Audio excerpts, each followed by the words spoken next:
जब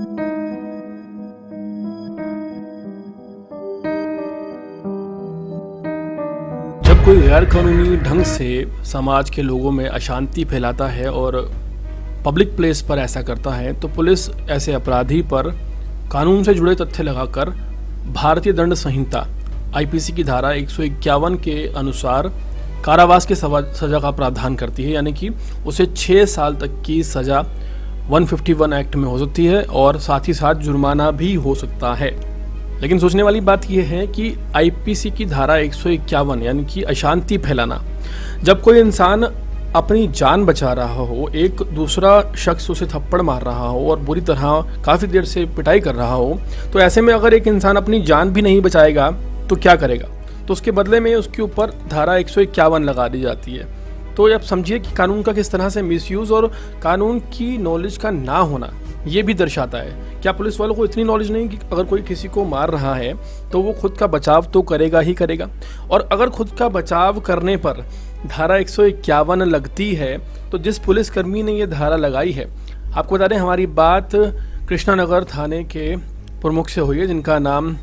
महेश दुबे बताया जा रहा है। और ये बात सोचने वाली है कि अगर वाकई में ये शांति भंग का चार्ज है तो किस हिसाब से है। अपनी जान बचाना अगर शांति भंग करना है और अगर अपनी जान बचाने वाले इंसान पर पुलिस 151 एक्ट लगा देती है आईपीसी का, तो फिर उस पुलिस वाले पर अभी तक कार्रवाई क्यों नहीं हुई। वहीं दूसरी तरफ उस लड़की को क्लीन चिट दे दी गई,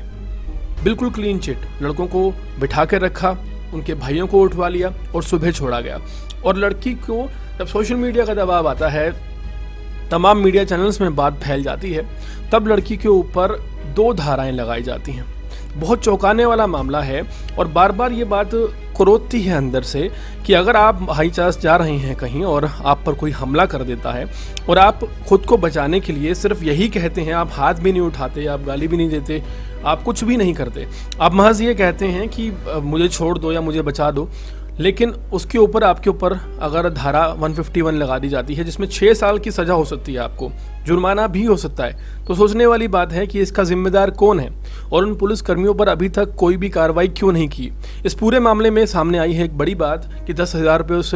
बेबस कैब ड्राइवर से ले लिए गए जो कि अपनी रोजी रोटी के लिए बाहर निकला था, और अगर उससे 10,000 रुपये लिए गए, उसका 25,000 का फ़ोन तोड़ा गया, अपनी जान बचाने की वो कोशिश कर रहा था और उससे धारा 151 के तहत चार्ज किया गया, बुक किया गया, तो इसका मतलब यही है